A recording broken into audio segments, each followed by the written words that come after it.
देवाच्या दारात आलं की जात पात नाव रूप वर्ण सगळा विसरला पाहिजे.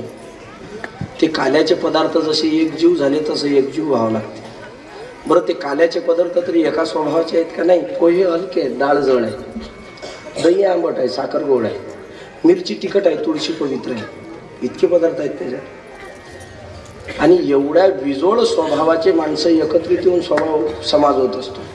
समाजामध्ये काही माणसं पोह्यासारखे हलके आहेत, एकदम हलके. माणूस मोठा आहे पण त्याला तुम्ही म्हणा काटोलून तेवढं सामान आणा जाय, तो म्हणते कशाला त्याला पाठवता, मी चाललो, मी घेऊन येईन. याला म्हणतात स्वभावाने हलका माणूस. काही माणसं जड आहेत, हरभऱ्याच्या डाळीसारखी, ते पहिले भिजू घालायला लागतात. भिजतील याची गॅरंटी नाही. काही माणसं मिरचीसारखी तिखट आहेत. असं काही नाही आज खाल्ली म्हणूनच आग होते, उद्याही होते. फक्त आज दुपारी झाली, उद्या सकाळी होते, एवढाच फरक आहे. कुठेही लावा, जिथं लागली तिथं आग. मिरची सारखी.